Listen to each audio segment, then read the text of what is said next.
RingCentral will completely transform the way you work. It gives you built-in AI across all your business conversations. Your phone system has an AI receptionist that answers calls 24/7.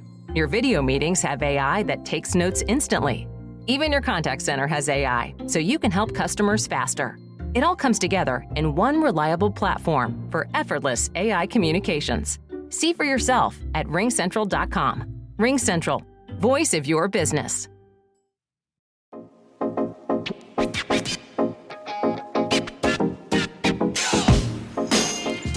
Welcome back, Tiger fans, to Rockin' Radio's football podcast. I'm Nate Edwards. That's Nathan Hurst. This is Before the Box Score. Your Tigers are 6-1, and they beat one of the teams that they have never beaten since they came to the SEC in Auburn. 21-17 is your final. Nathan Hurst is here despite rattling off too many MIZs at the game. Hurst, blink twice if you're still alive. Hey, if Brady Cook can go to the hospital and get back in time to finish the game, I can power through and do a podcast. You know, I'm not going to say I'm a hero, but I'm going to try. I'll let the listeners decide. That's right. So we are here. Hurst is on his second thing to tea. I am coming off of a tremendous birthday weekend. We are rocking and rolling. And your Tigers won. They came back from 14 down. They came back from having their quarterback take an MRI in the middle of the game and miss an hour and a half of game time. Well, it feels like game time. This is one of those wins that you're going to remember forever. And I'm getting so tired. I understand why it's happening. I am getting really tired of analyzing every Missouri win or loss with how is this going to affect the playoff? Okay. I know the playoff is important. We talked about it all last week or this past week during the midweek show. We talked about it. I know it's important, but not every win has to be about that. Okay. The whole point of this season is to win as many games as you can to situate yourself for the playoff or whatever happens in the postseason. Okay. I don't care about Alabama right now. That's next week's problem. This week's problem was, can you beat Auburn? And the answer was yes. And not only was it yes, it was one of the gutsiest performances by a quarterback we have ever seen in a Mizzou uniform.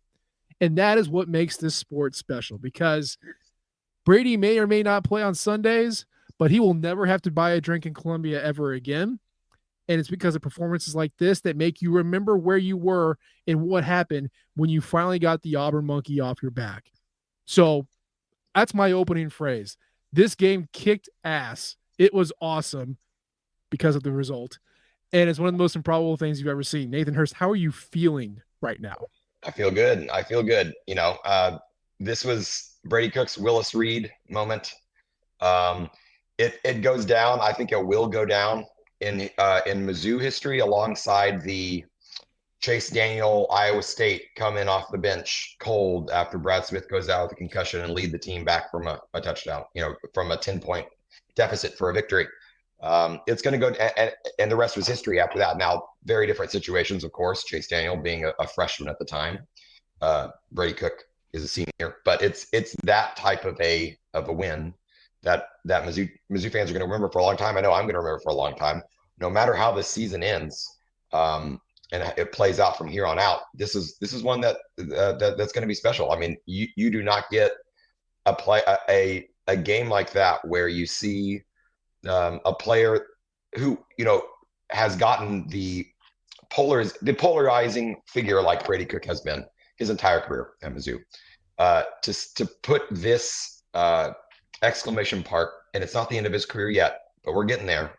But this is an exclamation mark right there at, you know, on his career. That, you know, you can't help but feel thankful for a guy like that, to have a guy like that playing for Mizzou.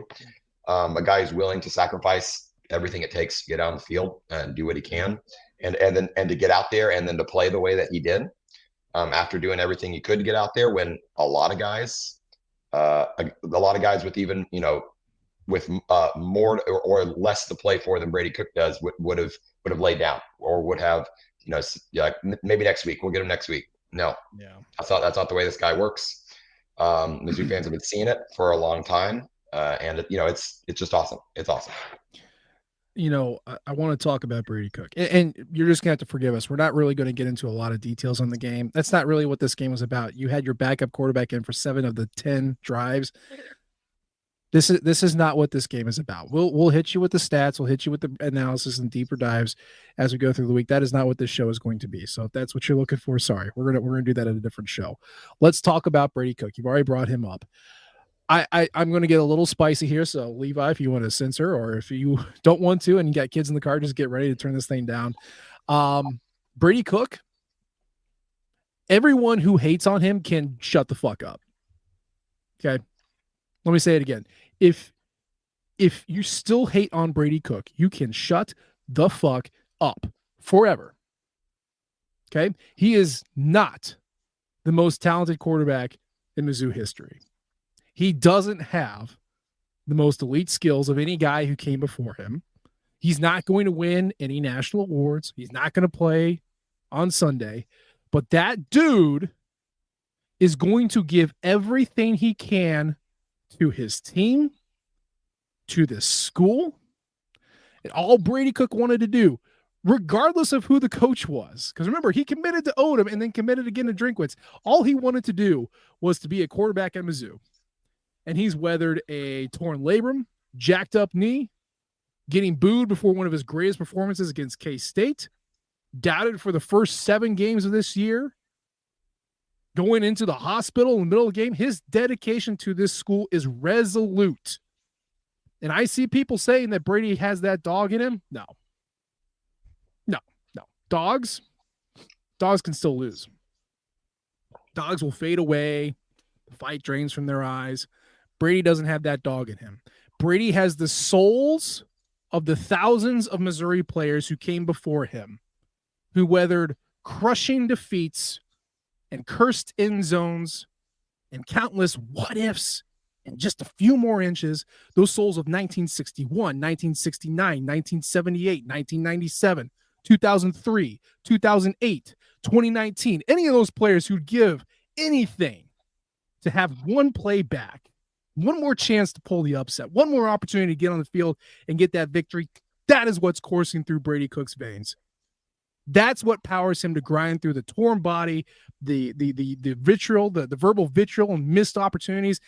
Brady doesn't break. He thrives. And if today's performance keeps you solidly in the hater camp of Brady Cook, then this team isn't for you. You can get the fuck out. Just end of story. Drew Pine, throw it away. This is Brady Cook's team for now and forever. This is the quarterback. You saw the team rally around everything he said. You heard his post-game comments. This is the Brady Cook game forever. And we should all be very glad we witnessed it today. Absolutely. We thought we had gotten there. I thought we had gotten there last year. That clearly wasn't the case. There were still a lot of voices out there calling for who knows what, naysaying, we'll call them naysayers. I thought we've been pretty reasoned on this podcast about Brady Cook, about how he's played so far this year, how he's played in his career, what the arc of his career has looked like. But there's never been a doubt that he's the guy that this team goes to bat for. He's the guy, he's the leader in that locker room. The way that the entire team rallied around, not only the offense. I mean, yes, he came in and fired the offense up and scored 2 long touchdown drives out of 3 chances. The defense bowed its neck over and over and over again because they knew who was batting for him on the other end of the field. I wish we had gotten to this point sooner as a Mizzou Nation. I mean, we kind of thought we had maybe done that. I had thought that we had at the end of last year, but apparently it wasn't the case. We're here now. There is no discussion. The discourse is done. I'm frankly, I was sick of talking about it last year, but it's still here. It's no longer here. Those who've been commenting on, in the comments of the podcast, got to get Cook out of there. Well, you watched today. You saw what happened when he was on the field. You saw what happened when he was not on the field. You saw what happened when he came back onto the field. That's all you need to say. There's nothing left to say about this. Yeah, he's the guy. We've got 5 more games, 6 more games, hopefully more. Yeah. At most, 6 more games. We are bowl eligible.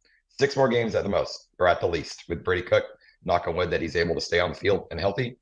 I encourage all Mizzou fans to enjoy those 6 games, because you're not going to find another guy like that anytime soon, if ever, that bleeds black and gold the way that guy does. It's like Cody Schrader, right? Cody Schrader didn't do anything the best other than just being a tough son of a bitch who cared way too much and let that care translate to his game on the field. And it elevated everybody else around him. And that's what we've been looking for. That's something that has been missing. Now, Missouri's still winning games other than the A&M game, but that's what you are looking for. And Cook gave a performance. I kind of lumped this in with Schrader's Tennessee performance, where it was just, the effect of it, not the stats, just the effect of what that can do to a team. So it's the Brady Cook game now and forever. And he's going to earn everything that he gets going forward. I will say, though, you mentioned it. This defense needs all the credit in the world because they kept this game within reason. I mean, they gave up 10 points, right? Special teams gave up that 1 touchdown. They gave up 10 points. And I know Auburn, is not a reliable offense, but this defense could have given up 5 or 6, 7 big plays and just let this thing run wild. And they gave up 1 47-yard touchdown. Is that what it was? Yep. Outside of that, quick math would put you at 230 yards for the rest of the game.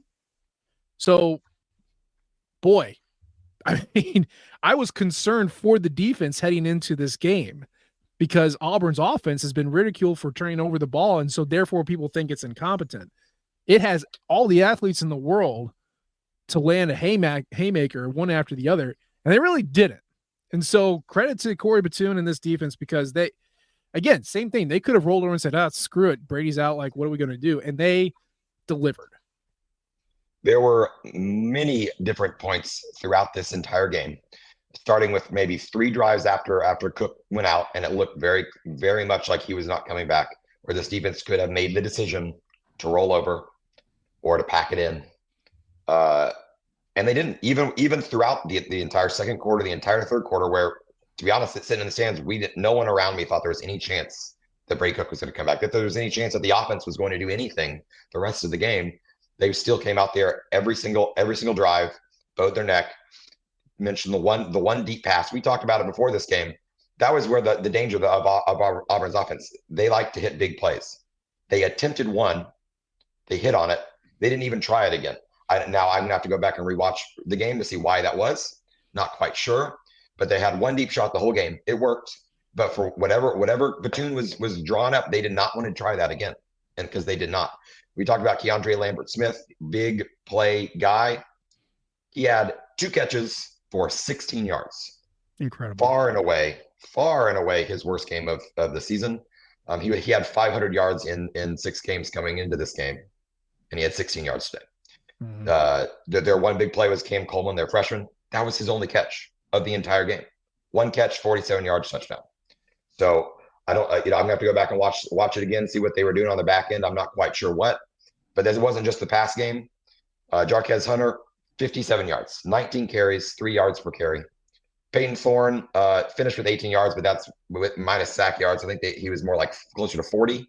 But most of those in the first half, and then they figured out that, hey, he might keep the ball. We should probably, watch for him keeping the ball. Fourth quarter, they tried it, stuffed every time. So we can talk, and rightfully so, about Brady Cook and his heroics coming back and leading the Tigers to victory.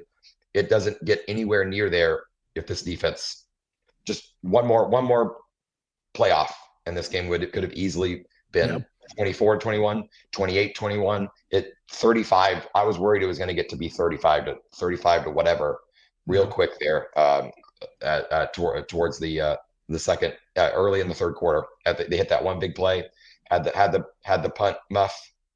This is looking bleak, and they got back out there. I mean, I don't know how many times we've said it in the past 2-3 years. Like, Missouri teams lose this game. Missouri, quarterbacks freak out in this situation. Defenses crumble in this situation. At least in Mizzou, past 80 years of data tells us that's what's going to happen. And this group does not do that. And they'll get blown out, sure. But they keep things close. They do everything they can to win. And it's rarely pretty. But that they keep in it. They stay in it. They do not waver for the most part. And I do not know how you consistently get college kids to do that. I don't. And that's why I'm not getting, $7 million to coach a college football team. They just stick to it, and it's incredible. It's incredible to them, even with all the mistakes and the big plays, the muff punt, like every play, every impact for the first 45 minutes told you Mizzou was losing this game and that there was nothing they could do to get back into it. And they did, and they won. And that's it's incredible. You lose your quarterback, you lose your starting running back, your tight end who's been injured all year gets injured again. Nothing's working. You're missing handoffs. Got a backup quarterback who can't throw more than 5 yards down the field. This was a recipe for a loss. And they won. They won. I cannot believe they did that. This is like the inverse of 2013 South Carolina, Yeah. I mean, Brady Cook absolutely Connor shot Auburn. Yes, he did. It was nice to be on the Connor Shaw side of things for once. Usually isn't that case. Talking about how they won. This Auburn's been kind of made fun of, lambasted all season long for kind of stepping on that rake and slapping it in their face, shooting themselves in the foot. That is not how this game went. Excuse me. Auburn did not make plays to lose this game, which is what they've done in previous games. They made plays that lost them the Oklahoma game. They made plays that lost them. I'm blanking now. It is way too late. But they made plays to lose games. They did not. They had the one turnover, but that was just giving it right back after the Mizzou fumble as well. So they were even on the turnovers. Payne Thorne wasn't throwing it to just anybody. They didn't have terrible dumb penalties that ill-timed penalties or anything like that. Mizzou just beat them and would have beaten them soundly had it looked like, at least, if Brady Cook had been healthy the whole game. Yeah. So we were worried because Auburn is a better team than their 2, and they're still, I think, are a better team than their 2-5 record. Absolutely. But Mizzou only really needed to play half of a ball game on offense to win, and they played the full game on defense, and that was enough. That was enough to beat a good SEC team. They're beat a competent SEC team. They are not a good or great team, but they are competent, and it's great to have the program where it is. I talked about this on Wednesday. This was a program game. This shows you this game is going to show you where your program is. And even having your quarterback out for an entire half, the program was built to a level where they were still able to withstand that and win. And that is very, very edifying for sure. Yeah. Auburn is a top 25 team in SP Plus. Right? We went. I know I did. I went over the numbers in my preview. We talked about it on the midweek show. They're 24th in SP Plus heading into this game. 41st on offense, 25th on defense. That's a good team. The wins aren't there, but that's what SP Plus does. It tells you the caliber of a team. It tells you the quality. They should be a 4-win team. They're not, but that's what they should be. And I think that's really the other thing, I want to take from this is just never apologize for a win. Don't ever do it. And especially don't be embarrassed by a conference win. Okay. The SEC is impossible to navigate. And that was before Texas and Oklahoma were added. The only reason we think it is because Nick Saban, probably the best college coach in the world, was able to do it for 15 years. Okay. That really shifted what people think of what a great team is. Okay. So, with the SEC, every team recruits at an elite level. Okay? Every team can beat any other team. Every roster has a guy who is going to be in the NFL next year. Right? 0-3 in the SEC is 2-1 in almost any other league. And Mizzou, as a non-blue blood, will never be in a situation where they should be expected to beat any opponent just because the built-in advantages of like a Michigan State, Ohio State, Alabama, Texas, LSU, they aren't there yet. We don't have those built-in advantages yet. So you have to treasure every win, no matter the score. You know, all you meme warriors out there on social media, go flex over every conference opponent you beat. I don't care. Go flex on them, regardless of the logo on their helmet. Because an 0-3 team in conference play still ranks 24th in the nation. And Mizzou just came back against that team from a 14-point deficit with a quarterback who was in an MRI machine for 70% of the game. So, yeah, you can feel good about this game. And again, I don't care what it means about Alabama. That's not the question we were asking today. The question was, can you beat Auburn? And this program said, we can. And they did. And that's what the big takeaway needs to be from any of this is you won. End of story. They won. They're 6-1. I can count on one hand the number of times in my lifetime that Mizzou has been 6-1. Yeah. All right. Yes, we wish they were 7-0. I wish every season started 7-0. That doesn't happen very often. I think that's happened twice in my lifetime. We're up to number 6-1 5 times. So be happy. There are many a season where we have been thrilled to get that 6th win. Mm-hmm. We got that today in week 7 or week 8 now. And being a Mizzou fan, you are not guaranteed 6-1. You're not guaranteed bowl games.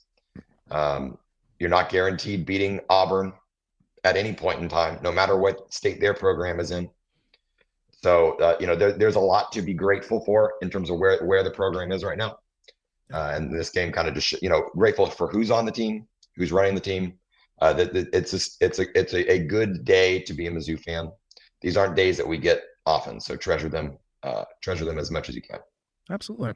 Yeah. And that's basically it. The vibes are good. And I've seen people trying to take those good vibes away. And that's malarkey. You should not be doing that. Brady Cook is Mizzou's quarterback. Whatever thoughts you had about Drew Pine, just throw them away. We're done. We're done with that conversation for this year. Unless Brady Cook is literally dead, apparently he is going to be playing. Can I let you in on I don't even know if I can conspiracy theory. I'm just going to say it. I think Nathan Hurst, to me, this confirms that Brady Cook's been playing hurt all year. And let me tell you why. It comes back to what you have talked about with his running. You said it looks like he's running like he's already concussed. It does seem like there's some hesitancy where he wouldn't trust what he was doing, what he was physically doing. He didn't trust to cut. He didn't trust to absorb a hit like he used to. It just wasn't there. It's not the Brady Cook running that we have seen before. And then he goes to an MRI, right? And then he doesn't come back for like an hour and 40 minutes. And then he does come back, and all of a sudden he's running like we've seen before. And I'm not a doctor. I was not anywhere in there. I think we can all believe that he got some feel-good injection.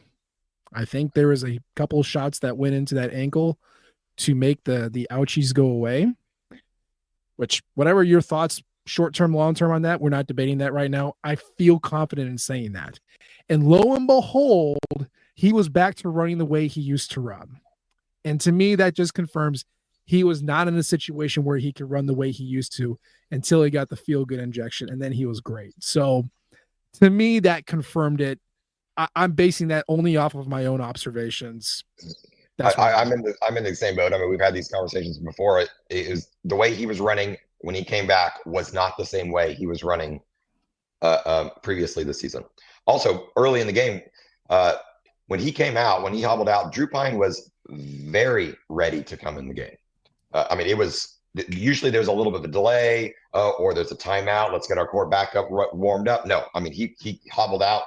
Pine was in there and they were ready to go. So whatever was going on, Pine was aware of it. He was ready to go. It wasn't like he was, sitting around and have to get off the bench and warm up and all that stuff. So I'm not sure if he had tweaked it earlier and then said, hey, I'm not feeling great on it. And then he really, really tweaked it. I'm not sure what happened there, but it was kind of strange how fast Pine got out on the field, and they didn't even.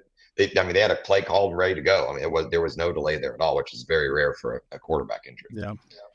I know there's some people saying that Brady Cook got hit, dropped, tackled like 2 or 3 plays before. That could be it. He basically when the play he came out, he was sacked by nothing but himself. His ankle just went out. So whether it was that specific tackle or something that's been building up over the entire season, again, we don't know. But he was, I don't know. Just given the way we've seen him play before this game and how he played after he came back, I was like, oh yeah, he's been playing hurt all year. That's how it is. So, yeah, we'll see. I mean, you got to trust the doctors and the training staff, short-term versus long-term ramifications of this sort of move. And, hope that Brady is vocal in what he can and can't do. But yeah, I think, unless he's dead, he's going to be the starting quarterback. And I'm good with that. I think he's deserved it. So yeah, I mean, he deserves it. It's if he's able to make a conscious choice that is what he wants to do with his body and sacrifice his body, it's clear that is the best option for the program right now. Yeah. If it's something that he is willing and comfortable with doing, and it's not like one of those things where it's a head injury where you sometimes have to take the guy out of the game. That's not what we're talking about here. So if he's up for going, which if we know anything about Brady Cook is that he is game to play, and he will play unless he is physically forced not to play. So whether that means more happy juice in the ankle in future games, maybe he's able to work it out, and I'd imagine it's probably pretty swollen today at this point in the evening, night after the game. But we'll see what next week looks like. Next week is its own battle. Today is an Auburn battle. Remember last year, Cody Schrader had like blood removed from his calves or something like that. And I was like, maybe is there supposed to be blood in there? Or aren't you supposed to leave the blood in there? I didn't think you would take blood out of your body. Yeah. Maybe Drinkwitz is a vampire. We didn't really know about it. Man, I don't know. I mean, it's another one of those things, guys that believe in this team, believe in this program, and are giving it all. It makes a difference. And as long as there's no long-term terrible ramifications for it, I'm all about it. It's great. So yeah, next week is next week's problem. We just wanted to talk about this week's game. Mizzou is bowl eligible, which, not always a guarantee, but they are doing it. Got Alabama coming up next week. We'll talk about that some other time. You've got until, what do they say? You got until midnight to enjoy this win, and then you turn the page to the next game. I say, no, I argue against that. You take 2 days, enjoy this win. Okay. It was incredible. This is not something that you usually see. So we're going to fully embrace beating Auburn for the first time since the Vietnam War. We're going to fully embrace our quarterback, Brady Cook, the Prince of Emos, coming in and sacrificing everything he's got to wheel this team to a victory. And we're going to enjoy him for the rest of his last year, which is what it is, before he goes off and becomes the greatest, pizza and barbecue chain owner of all time. So good vibes, guys. Enjoy wins. Enjoy this sport. Enjoy this team. Enjoy this game. It's rare. You don't get to do that all that much. So Hurst, you made it through. You're gonna go take a nap now, right? I mean, I'm gonna do that. I'm gonna soak in a vat of lozenge. I'm just gonna melt them down and inhale them. I'll be back up and running by Wednesday though. If Brady Cook can leave it on the field, I can leave it on the field too. Absolutely. And that's the show for today. As always, we appreciate the downloads and the subscriptions. Leave a comment or rate us. We love all types of feedback from you all. You can follow us on Twitter at Matt and H. Edwards. He's at Burst to Hurst. And of course, you can follow the Rockin' flagship at Rockin' Nation and our podcasting outlet at Rockin' Radio. We appreciate you tuning in this time. We'll try to do better next time. And until then, YZ. ZOU. Thank you, everyone, for tuning in to Rock M Radio, a proud partner of Fans First Sports Network. Rock M Radio is the official podcast network of Rock M Plus, a new and exciting subscription service provided by me and the other voices of Rock M Radio. Please take a few moments to head over to rockm.plus and sign up for an account today. The cost is only $5 a month, and the benefits include access to our live podcast, a subscriber-only message board, weekly newsletters, and more. If you enjoyed this episode of Rock M Radio and would like to see more just like it beamed directly into your personal device, make sure to click the subscribe button below and tell your friends. Our podcast feed is available through the Apple Podcast app for iPhone, Google Podcast app for Android, whatever app you listen to your podcast. You can also find Rock M Radio on Spotify. If you're looking for a podcast about your favorite team that is not the Missouri Tigers, Fan First Sports Network is your answer. A full podcast network loaded with the team-specific podcasts covering Major League Baseball, the NFL, NHL, NBA, MLS, and more. And we'll be back with more episodes of Rock M Radio coming to you soon.